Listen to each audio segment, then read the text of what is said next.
नमस्कार साथियों, आपका फिर से स्वागत है आपके अपने चैनल पर। साथियों, एक और मैं बहुत बुरी खबर ही मानो इसको दोस्तों, क्योंकि जो 134A के तहत जो गरीब बच्चों के एडमिशन होते थे साथियों, अब उनके एडमिशन 134A के तहत नहीं होंगे। हाँ साथियों, ये बहुत ही बुरी खबर आ गई है, क्योंकि बहुत से साथी ऐसे थे जो अपने बच्चों का एडमिशन करवाने के लिए वेट कर रहे थे कि अब की बार सेशन में नए जैसे ही फॉर्म निकलते हैं तो हम सबसे पहले फॉर्म भर देंगे। लेकिन साथियों, उनके लिए बुरी खबर आ गई है। आप ये देख लीजिए, आपको मैं पूरी जानकारी इसके अंदर बताऊंगा कि क्या इसकी टर्म एंड कंडीशन थी और क्या रहेगी। ये देखिए, हरियाणा गरीबों को पहली कक्षा के बाद निजी स्कूलों में दाखिला नहीं। हरियाणा में अब गरीबों को पहली कक्षा के बाद एडमिशन हो जाता था साथियों। जैसे ही पहली कक्षा में बच्चा होता था तो उसके फॉर्म भर सकते थे और उसको एक एग्ज़ाम देकर क्लियर करके उसको किसी भी प्राइवेट स्कूल में, जैसे कोई भी उसके नज़दीक का कोई प्राइवेट स्कूल होता है तो उसके अंदर उसको एडमिशन मिल जाता था फ्री में। यानी कि उसको फीस वगैरह पे नहीं करनी पड़ती थी और सारी सरकार ही पे करती थी। उसका 12वीं तक ये एडमिशन चलता था साथियों। लेकिन अब क्या किया है सरकार ने, क्योंकि बहुत से स्कूल संचालक ऐसे थे, उनको टाइम पर पैसे तो सरकार दे नहीं रही थी और वो खींचतान में हाई कोर्ट में चले गए थे। तो इस खींचतान की वजह से हरियाणा सरकार ने, ये देख लीजिए, शिक्षा के अधिकार के तहत हरियाणा सरकार ने प्राइवेट स्कूलों में दाखिले के नियमों में बदलाव कर दिया। सरकार ने 134 को ख़त्म कर दिया। ये देख लीजिए, 134 को ख़त्म कर दिया है और इस नियम के तहत पहले गरीब बच्चों को स्कूलों में एडमिशन दिया जाता था। अब बदले नियम के बाद अब एक नियम बदल दिया है कि केवल वही बच्चा जो केवल नर्सरी और पहली कक्षा में ही बच्चों को मुफ्त एडमिशन मिलेगा। अब सिर्फ जो नर्सरी और जो पहली कक्षा में बच्चे हैं ना साथियों, सिर्फ उन्हीं को ही एडमिशन फ्री में मिलेगा। ठीक है। उसके बाद में हालांकि पहले गरीबों के लिए 10% सीटें आरक्षित होती थी। अब आरटीई नियमों के मुताबिक 25% सीटें रिजर्व की गई हैं।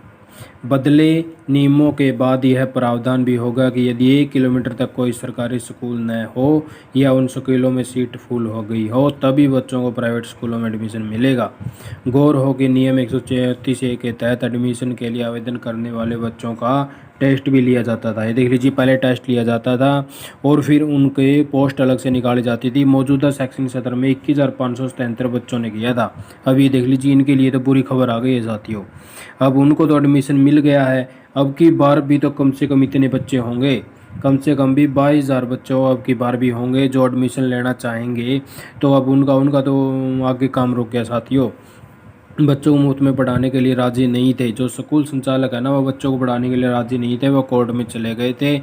उनकी डिमांड थी कि इसकी एवज में सरकार प्रतिपूर्ति करे। सरकार सभी उनको ऋण देती नहीं थी, पैसे उनके पास आते नहीं थे। सरकार के पास वैसे ही टोटा है पैसे का, पता नहीं किस तरह से क्या कर रही है सरकार। केंद्र निजी स्कूलों को करेगा मदद, केंद्र निजी स्कूलों की मदद करेगा। ये देख लीजिए, इसके अंदर बताया कि 25,000 रुपये सालाना प्रतिपूर्ति राशि मिलेगी। 60% पैसा केंद्र सरकार देगी, बाकी राज्य सरकार वहन करेगी। यहाँ बता दें कि राज्य में 80% से अधिक प्राइवेट स्कूल ऐसे हैं जिनमें मासिक फीस 2,000 रुपये से कम है। ये देख लीजिए साथियों, बहुत ही बुरी खबर आ गई है। और इससे आगे देख लीजिए दूसरा न्यूज़पेपर देख लीजिए। अब इसमें भी यही बता रहे हैं कि अब प्रदेश के निजी स्कूलों में गरीब बच्चों को मुफ्त में दाखिला नहीं मिलेगा। रूल 134A ख़त्म, ये ख़त्म हो गया है। ये देख लीजिए, यह नियम था पहले इसके तहत 2 लाख से जिसकी कम आय थी और जो EWS और जो SC कैटेगरी से थे उसका स्कूल में फ्री में दाखिला लेकर पढ़ाई कर सकता था और 10% इसकी सीटें रखी जाती थी BPL के लिए और EWS परिवार के लिए। लेकिन जारी निर्देश, हरियाणा राज्य स्कूल शिक्षा विभाग के अतिरिक्त मुख्य सचिव आनंद मोहन ने कहा कि अधिसूचना भी जारी कर दी गई है। वैसे इस नियम को लेकर निजी स्कूल संचालकों और विभागों के बीच काफ़ी खींचतान के अधिकांश जिलों में चली आ रही थी। परेशान स्कूल संचालकों ने इस संबंध में बैठक करने और अफसरों से गुहार लगाकर उनके सामने खड़ी चुनौती के बारे में बताया। अब सरकार ने नियम को ख़त्म करने का फैसला किया है। ये देख लीजिए साथियों, कुल मिलाकर यही न्यूज़ है कि अब इसको बंद कर दिया गया है। अब आपके आगे 134A के तहत जो एडमिशन होते थे अब आगे वो नहीं होंगे। आप इसका वेट ना करना और अपने बच्चों का जहां पर एडमिशन करवाना वहां पे करवा दीजिए। अगर आपका बच्चा पहली और नर्सरी में है तो उसके लिए तो ये रूल रेगुलेशन रहेंगे और फिर उसको आगे भी पढ़ने के लिए मौका दिया जा सकेगा। अभी तक इसकी गाइडलाइन पूरी प्रॉपर बनी नहीं है साथियों, तो आपके साथ शेयर करने की कोशिश करूँगा। तो तब तक के लिए आपने वीडियो देखी, आपका बहुत बहुत धन्यवाद। आपका दिन शुभ हो।